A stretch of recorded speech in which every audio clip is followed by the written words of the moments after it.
Welcome back, y'all. Uh, I got a second video, like I promised. I did not lie to y'all. I told y'all I would have a quarterback evaluation coming up soon, and here it is. Pardon the beanie, got a bad hair day, so I just want to protect the dome from the world right now. But fuck the intro. Let's get right into it.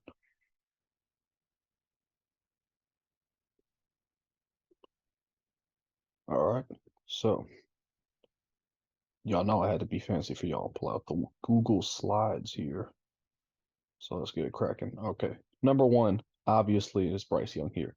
If you know anything about the draft, you know Bryce Young is the number one quarterback on the board. The only criticism, fair or unfair, is his size.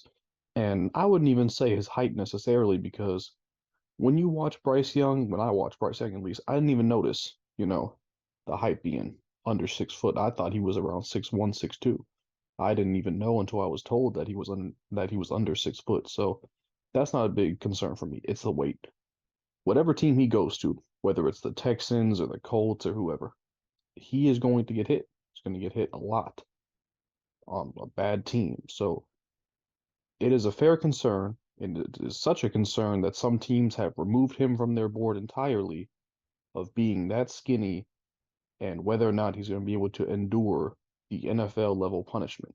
And I understand that, but with that being said, it's just hard for me to picture a guy who, with his accuracy and his precision passing, that he's just not going to succeed at the NFL level. Even if he does get beat up, even if he does get hurt, I just think he has the arm talent to carry him.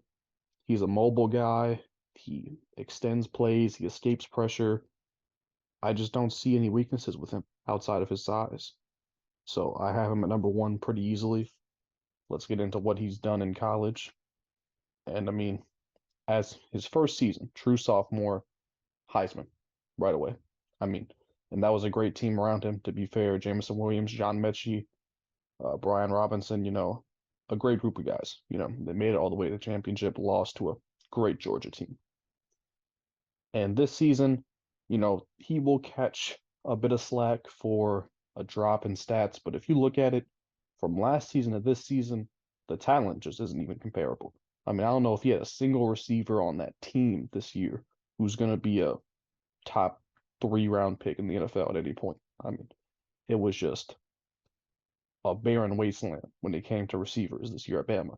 I mean, Jahmyr Gibbs was his best receiver, for being honest, and that's tough. But you still saw a very productive year from Bryce Young, and I'm gonna have.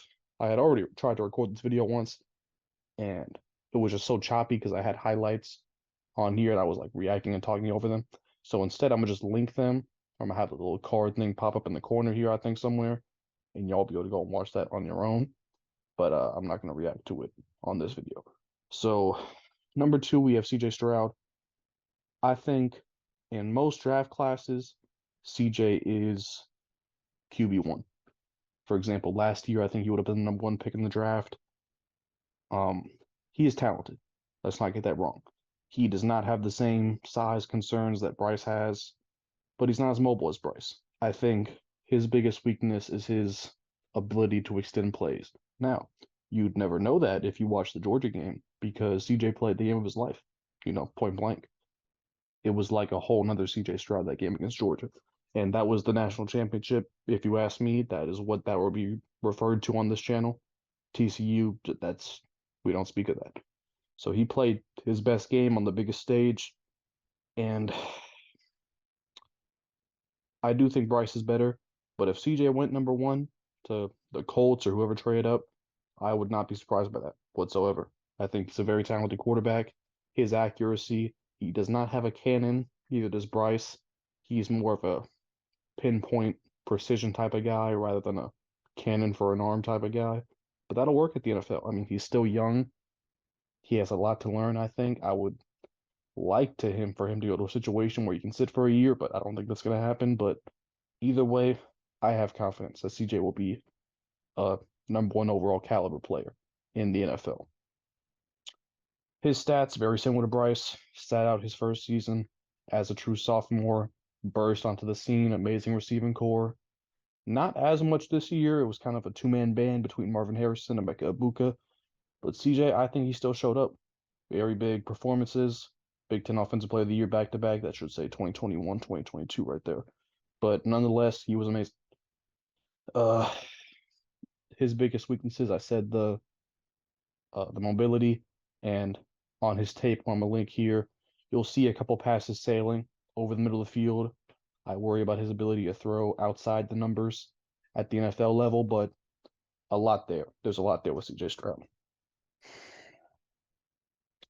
Next up, we got Anthony Richardson. This is a very divisive one.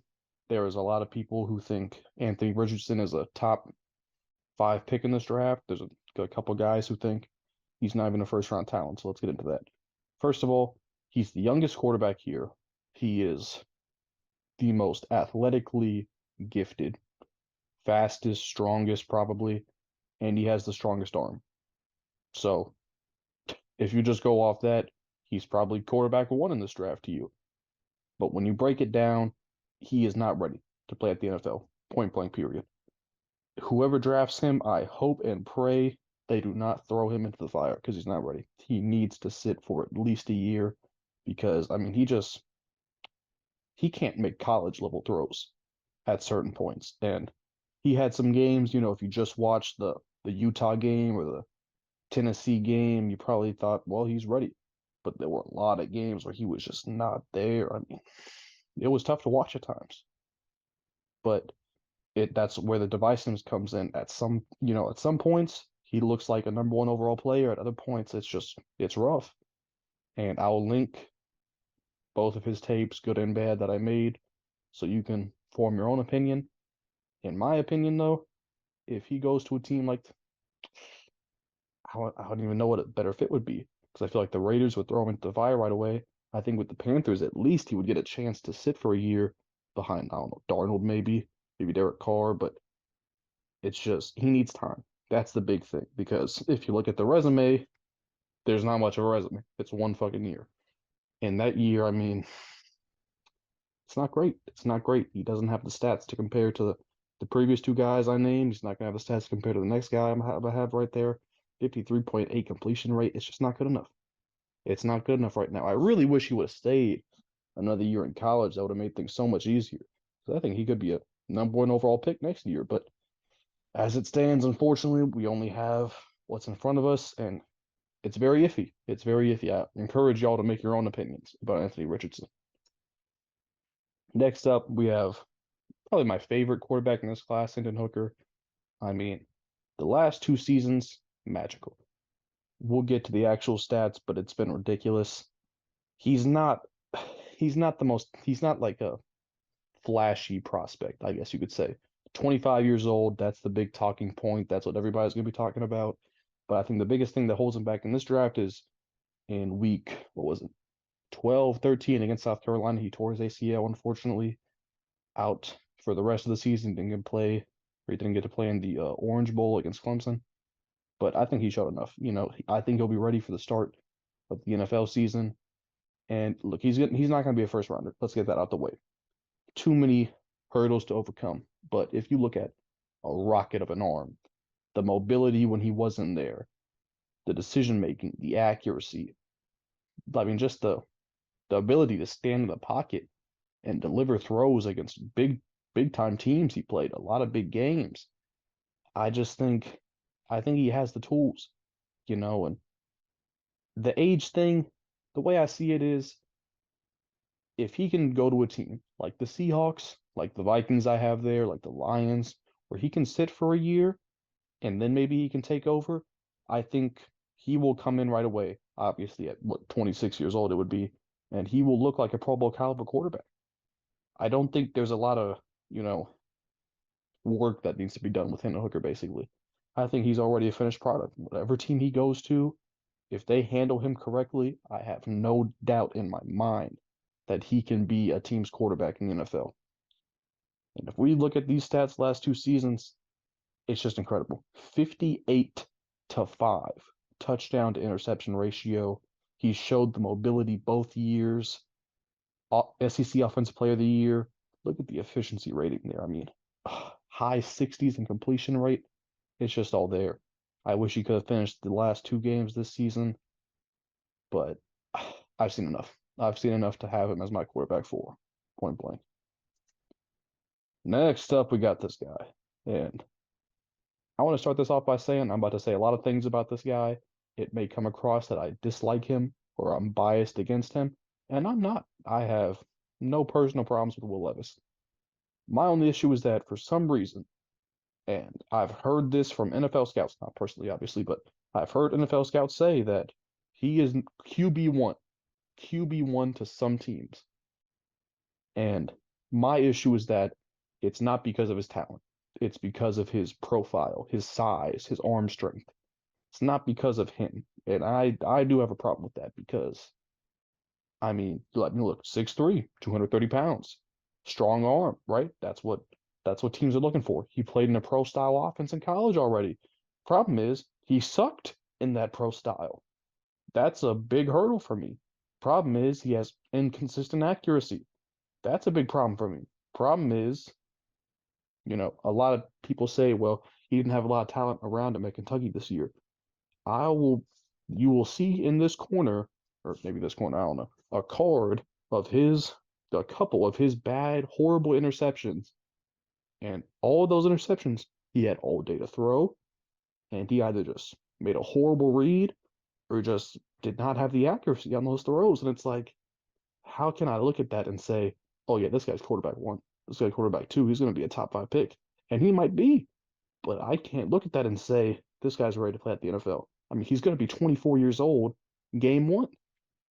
At 24 years old, you should be like Hendon Hooker. You should be a finished product. This guy's a project.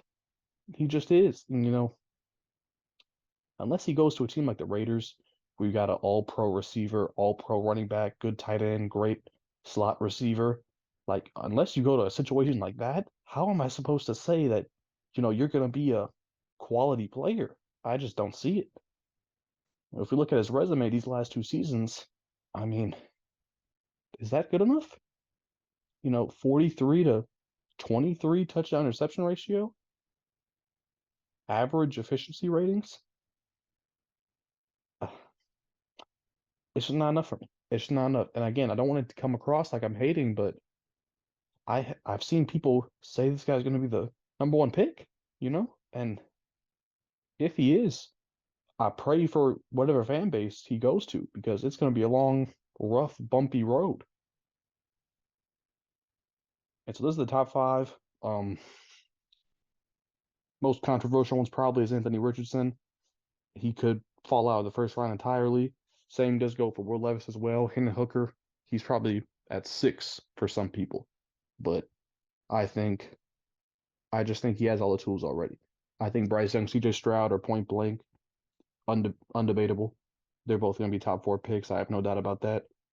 But yeah, thanks for watching. I do appreciate you sticking around, and I do encourage y'all to go and watch those little highlight tapes I put together because it's one thing to hear from me, but please formulate your own opinions. I'm not an expert by any means. I just go off what I've seen. And so I encourage y'all to do the same. But leave a like if you enjoyed the video.